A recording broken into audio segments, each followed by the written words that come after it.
was on already.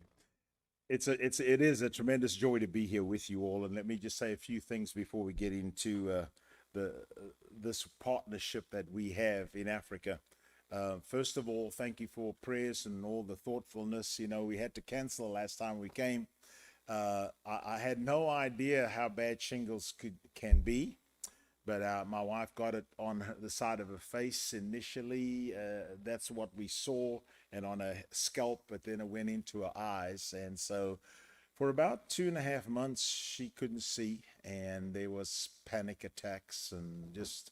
But anyway, we're 6 months down the road from, and she's at the point now where she started to drive, and if it's a cloudy day, she can drive. Still can't look at this a TV screen. You know, can glance at it and then close, but it's come a long way. So we are thankful, and I'm thankful that I can be here with you all, and I am thankful also that you all are going to be transitioning next Sunday, Lord willing.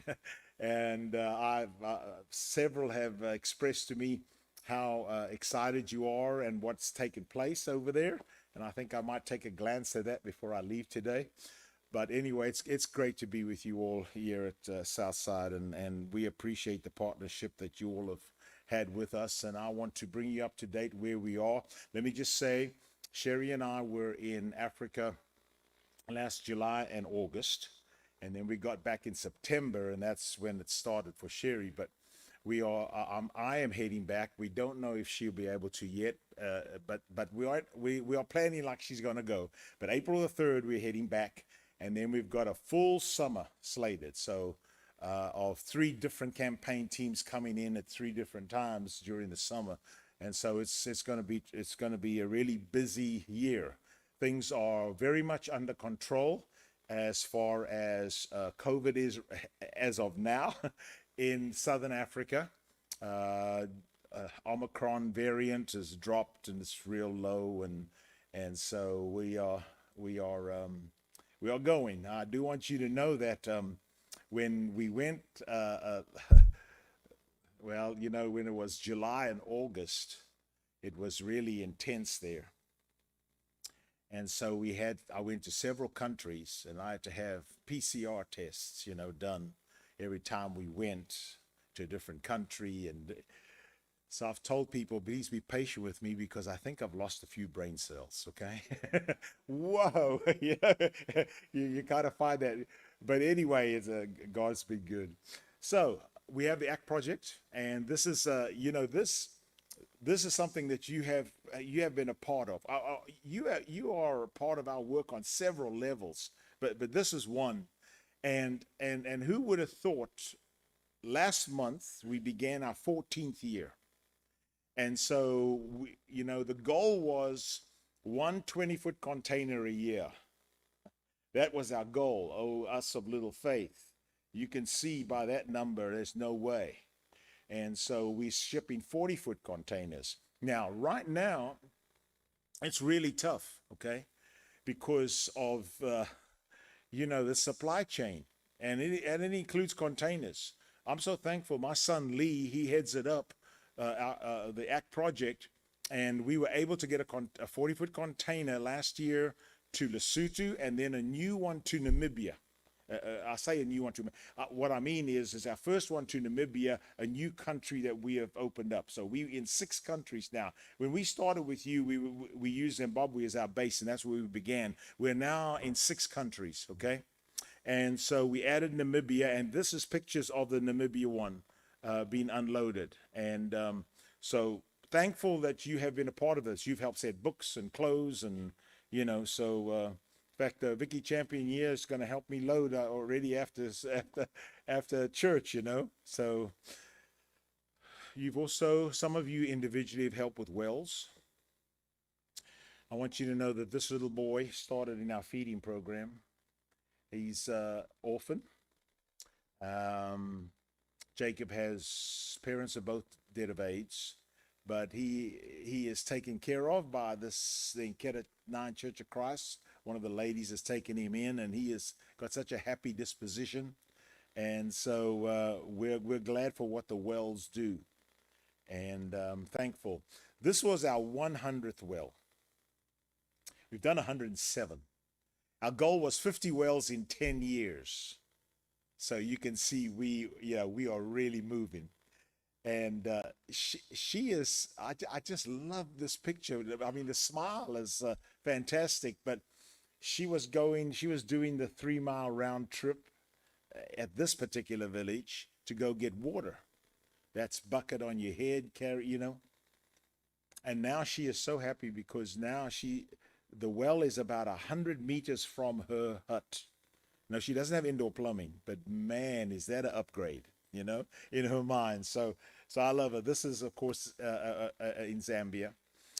This was another well that we did in a village in Zimbabwe. The reason I'm showing you these wells is because they are milestones. This well right here is going to serve 500 primary school students, and I'll tell you the connection a little later. But we are so glad to get that water. 500 students coming to school every day have no access to water. So anyway, thankful for that. This is at Philabusi, Zimbabwe, another school that we did. This has 600 plus students.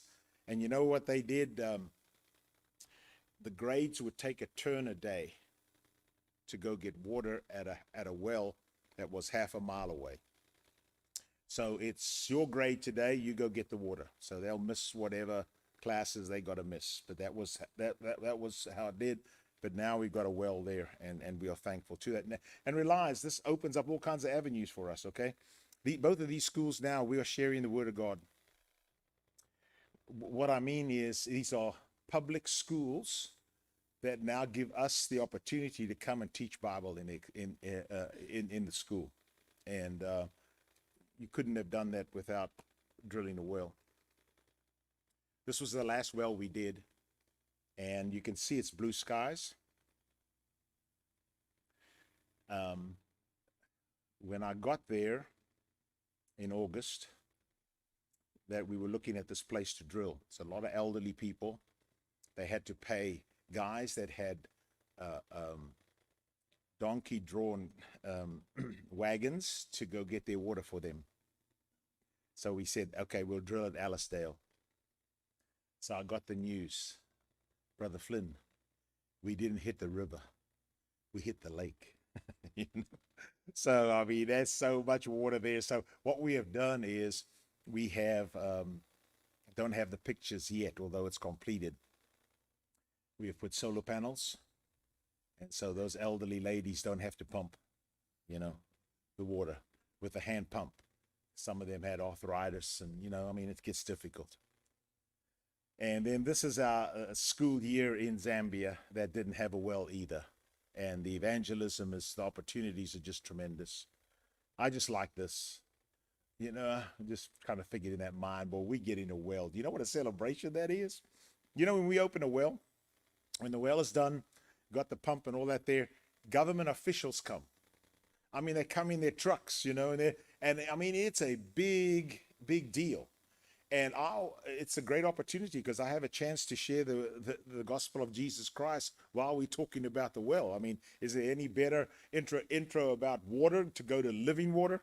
And so it provides us great opportunities as well. This is the second to last well we did, and this is at our school. Now, I just wanted you to see because we're going to be going this way now. Okay, this is a well we drilled. Has the tank. You see the solar panels. We pump the water. That water is pumped up to this, close to our school.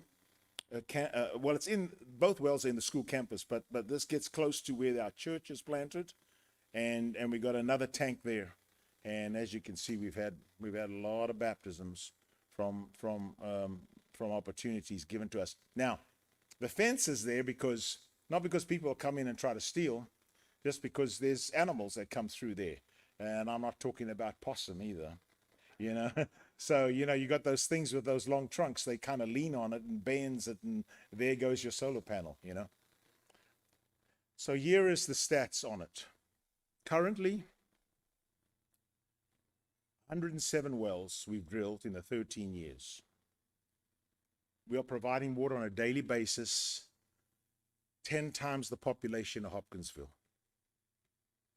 Uh, I mean, when I think about it, and I think about the partnership we have with churches like you, it just kind of blows my mind, that every day somebody's getting clean water. 300,000 plus people are getting clean water, you know, and so there is a church in Texas that have decided to concentrate on raising money for wells. And that's what they just wanted to do. And so over the years, through the chili supper they've done 40 plus wells. And so this year we've got 5 more villages targeted for wells, and 2 of them are going to be schools as well within that village. So we have the Mom Project, and we've got volunteers all around Southern Africa that are doing this. We don't pay anybody. All our good works, there is no overhead. There is not 80 cents on the dollar going to our work. It's 100 cents on the dollar. So if you give money for our containers or ministry, or you give it for our Mom Project, making orphan meals, it's 100%. They do it because they see that as a ministry. And so we've got women like this. This is in Zimbabwe. We've got women like this all over Southern Africa that are doing this. And so we are able to feed, over 1,000 orphans on any given day. And we are also helping to assist in drought relief as well. So anyway, we're thankful.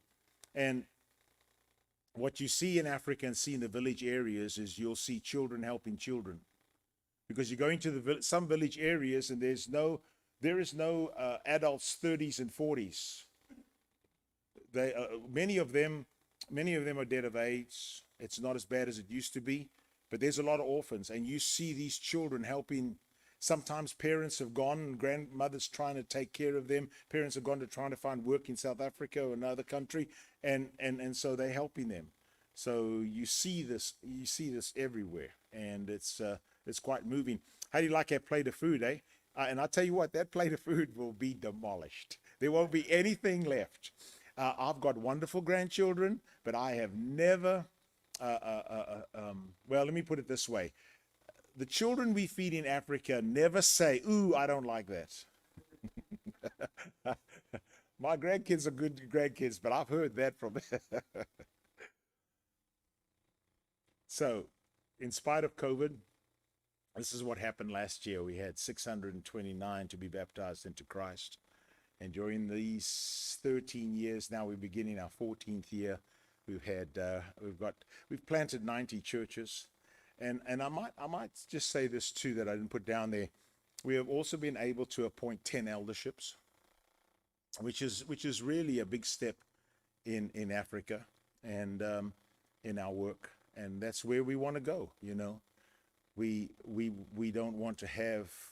We want the churches to fully mature, and so they must have the leadership that God wanted.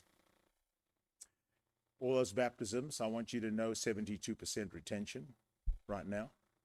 And it's because when someone is baptized into Christ, we don't cross our fingers and say, "Good luck."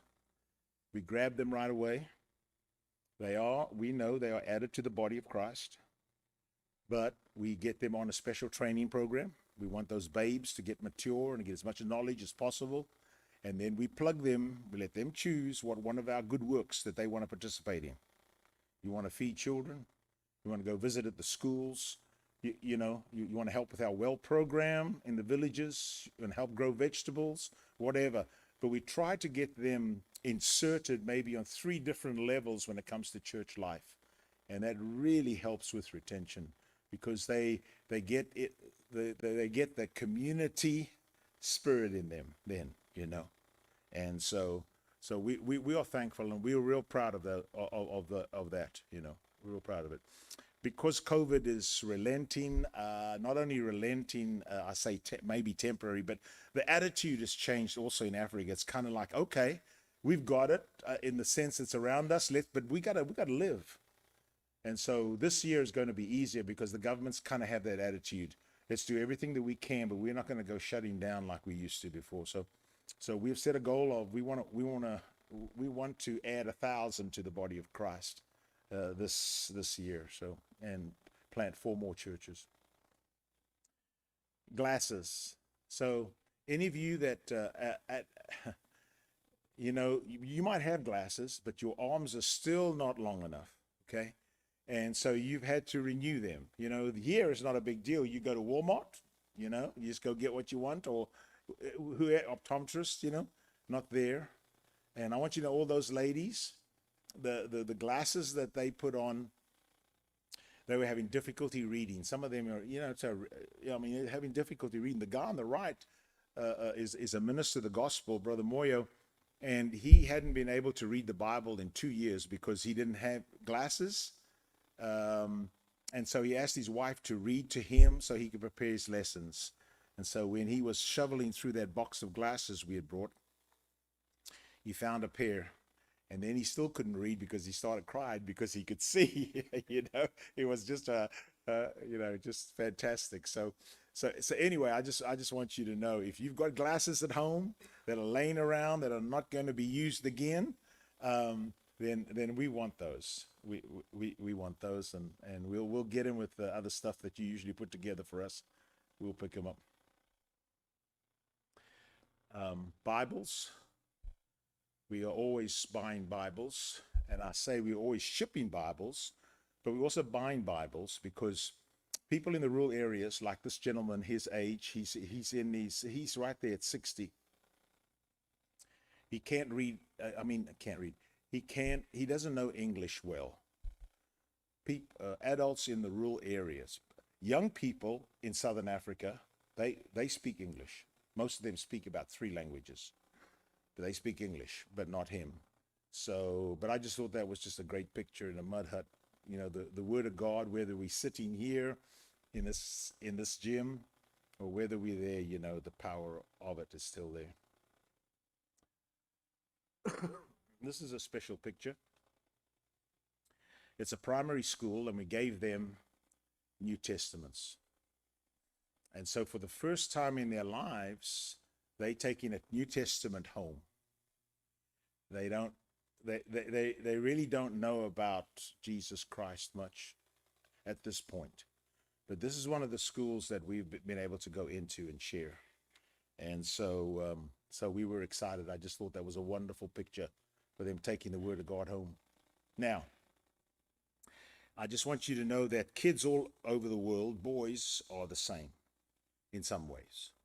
You'll see the boy that's holding the Bible. Okay. He's happy. Look at the guy behind him. Now, is that a typical boy that could be found anywhere in the world? I think so. And I want you to know, I'm going to talk about our high school. He's coming to our high school, so we've already got his name and number, okay? No, I'm joking. He is coming to our school, and we do know him, but I don't mean he's not going to be no negative. He's just a boy. But I just love that, man.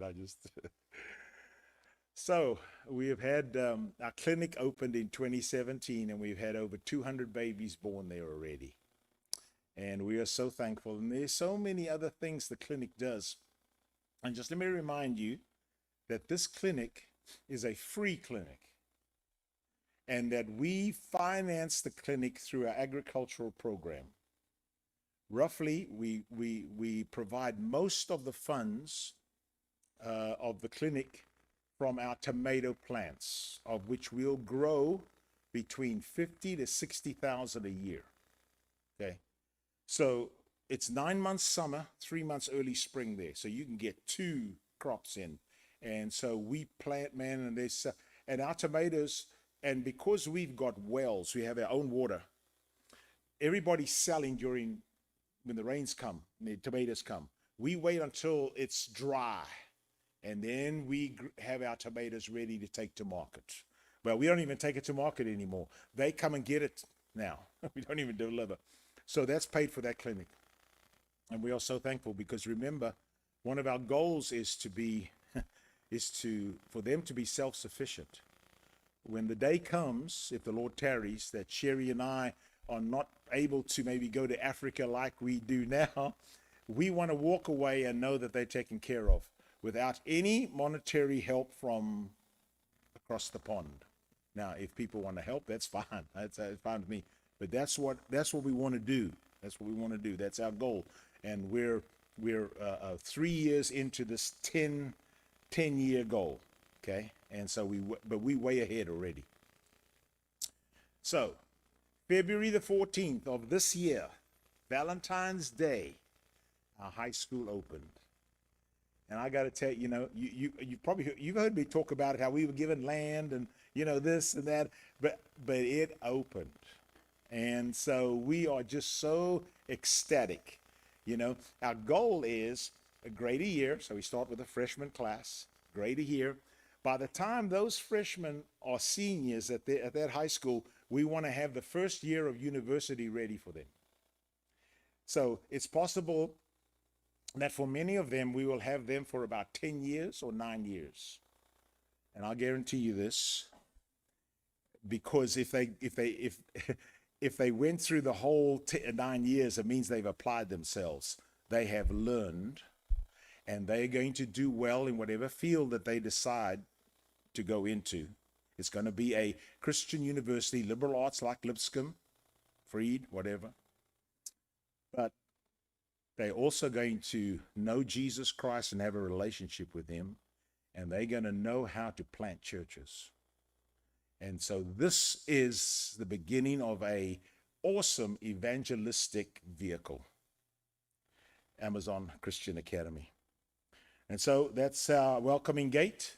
I do want you to know that my middle grandson came up with the logo for this, and I appreciate him doing that. And then that's our motto, preparing students for life globally and eternally. And that's their uniform. This happened February the 14th, okay? Just a few weeks ago. They put on their uniforms.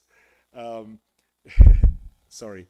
One of the mothers said to the principal, and he relayed this to me, he said, that uniform, the parents have got to pay for the uniforms. Said that uniform, when they get home, they take it off and they take their shoes off. Because everything has to be, because these people are poor. You're gonna see in a minute, very poor. Because somebody said to me, Dorian, where are you building a high school? You building in a big city and that? I said, no. We're going to build in a rural area where they have no high school, not even the government. And so there's 5 primary schools there. The ones holding up the Bibles that I showed you, the New Testaments, that's one of the schools. 5 primary schools that are going to feed into our high school, and we're the only high school in the area. Just tremendous. So that's them at the morning assembly. You can see a couple of the guys don't have their uniforms yet, and the principal said he's given them a week to get their uniforms. Otherwise, they can't come back to school until they have it. So pretty strict, a little more strict than here. But one thing I love about the uniforms, I know I'm biased because I grew up in Southern Africa, so every school had their own uniforms, is it does put all the kids on an even keel during school, and I like that. Those desks, there's math class. That picture was taken after 1 week, and they already got their arms up, because we can only take 50 students first year.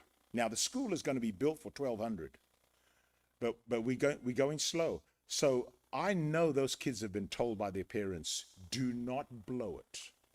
This is your one chance, So they are into it, Those desks, by the way, were shipped from Mars Hill Bible School in Florence, Alabama, on a container. And I have 3 children. Sherry and I have 3 children, and the 2 elders sat behind those desks when they went to Mars Hill years ago. And they've both done well, so I figure they're really intelligent desks, and so those kids should do well. There's arts and culture class. Now, the reason I showed you that, they were going through some of their traditional dances. We are not there to build an American school. We are there to build a school within their culture that shares Jesus Christ. It is a Christian school. And we want them to know that Jesus, whatever he says, is preeminent. And so but we're not coming here to bring you our customs, as it were. And this is our faculty. Now, I know you don't know them, but if you look at them, you'll see that all of them are in their middle to late 30s. And what does that mean? Well, and the second thing is they're all Zimbabweans. It means two things. It means, number one, if the Lord tarries, there's a long runway as far as their teaching careers, okay? And number two, they're not going to be there for 2 or 3 years and then leave and come back to their home country. I'm not saying there's anything wrong with that. All I'm saying is that when you build something like this, to have the faculty like this that you have, and every one of them has their BA in Bible, and if only for 2 who are working on it right now have their masters in their particular field. And then we've got one young lady that is at the University of Cape Town. UCT is a well-known university in Southern Africa. She is getting her master's in chemical engineering. We'll have it in December, and then she's going to come back and head up our science department. So we're just so thankful. All faithful Christians, and 1, 2, 3, 4, 5, 6, 7 of them second generation. So we got our freshman wing done. The kids can go there, get in there, and now we're building our Bible and science wing. Now, we purposely did Bible and science wing because we want them to know that the Bible and science fit perfectly together. And so when they go study their science or whatever experiments or whatever, when they talk about the cosmos or whatever, they're going to know the Bible fits right into there, okay? By the way, our science wing is going to really be helped in one way just because of Noma, that young lady coming back. She's in her 30s, and she's going to head that up. Okay, and I want you to see the building because this has got to do with self-sustaining, the self-sustaining method. Okay, so the building is bricks. The only wood is the trusses. And now they're finishing the inside, plastering it, and then we'll paint it. There is no central unit. The weather there is like Arizona. I remember when I came to Harding University, my roommate was from East Tennessee. Now, Harding University, just in case you don't know, is in Arkansas, and I came in August. And the freshman dorm at that time, I know it's dating me, did not have air conditioning, and I thought I was going to die. And my roommate from East Tennessee said, "But you're from Africa." I said, "I've never had heat like this, It was so suffocating to me, So that's a hot, dry climate. And of course, air conditioning is beyond them, So I just want you to know, once the building is put together, it's minimal maintenance, minimal. So the first building is finished, and that's the second building you see. The grass has been planted, but it hasn't really taken off and grown yet. Where we are right now, we want to finish the inside. So I'm just going to throw this out to you. Thanks. I'm just going to throw this out to you. Anybody wants to help in any little way, we lack $7,900 finishing off that building because we've got to finish the inside, do the ceilings, and the floors and that sort of thing. So just wanted to throw it out. The school also is off the grid. So that's on the left slide, you see our parental house, teachers housing. And that is Vusa Newby. He's a minister of the gospel. He's also the head of our sports program, and he can also do plumbing, man. I love people that have that's multi-talented like that, And so he's putting up the solar hot water heater. Yes, and so, it's just tremendous. One of the teachers told me, he says, "Dorian, I'm not going back to the city. I'll never be back in the city because we pay for lights and water, and it's off more than it's on." So we've got solar. We've got water, solar, and then solar heat, and then we've got solar power. all through the classrooms, the houses, everything. So we're thankful.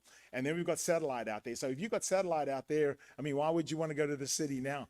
Our high school is going to get everything the high schools here get.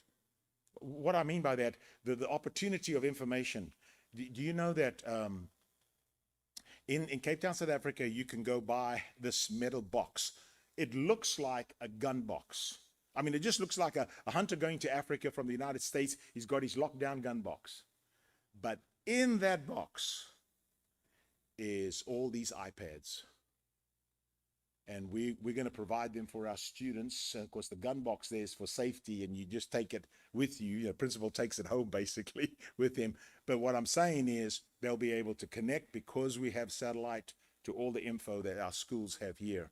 And because we have solar power, our power is never down, never down. I just want to talk to you just a little bit, and then I'll be through, about the field. Because they gave us 100 acres, and it was just bush. It was rocks and acacia trees. And the field was like this. And so we had to clear it. So we cleared it. And then some of the parents even came and helped us clear the rocks. I mean, you see there's rocks there, in that, look at those rocks they got, okay? Then they had to come clear it, okay? And then we got it to that point. And then we had to build a retaining wall. And there it is now. And right now we're building an 8-lane track around the outside of it. But you know what? That water's free, because we've got wells. so we tickle to death. But they so the guy that's overseeing this, Haley Malungani, said to me, I said, okay, so what are we going to do? He says, it's raining and the weeds are growing. And so I said, well, what are we going to do? I said, is there, something we can buy? She says, no. The mothers and grandmothers said that they will weed the field. Isn't that amazing? Because it's the first time in all their generations that their children and grandchildren are going to get a high school education. Those are the houses those children come from. So what's becoming reality is to take a child out of that hut and to see that child become a doctor, a lawyer, a teacher, a successful farmer, whatever. But before we came, no opportunity in the world. And that's what I'm excited about. But above everything, that child know Jesus Christ, and that house become a house where God is glorified. So far this year, we've had 59 baptisms already, and we're excited about that. And if you think it's the same guy, it's not. The guy on the right in the baptistry is in Venda, South Africa. The other guy just happens to have a red shirt also, but he's in Zambia, about 700 miles away. And that's my wife, Sherry. You did not know she was the elephant whisperer, but now you know, okay? This was taken last August, and she sends her love to you all. One final thing. We are putting backpacks together, 1,000 a year, to ship to rural schools in Africa. So if you're interested, and we are saying, we're not asking you to do 1,000, we're just asking maybe a family wants to do 4 or 5, or maybe one person wants to do 1, or maybe a Bible class, or whatever. If you're interested, I will send the information. Actually, I won't. My daughter will. She takes care of it, and it's so we're looking at after August, sending it. And so anyway, I just wanted you to know that it's pretty simple. We're not dealing with any technology, but for those children to come out of that mud hut with a backpack, that is, excuse me, that's just awesome. Okay. Is there a question anybody would like to ask? Thank you so much for your time.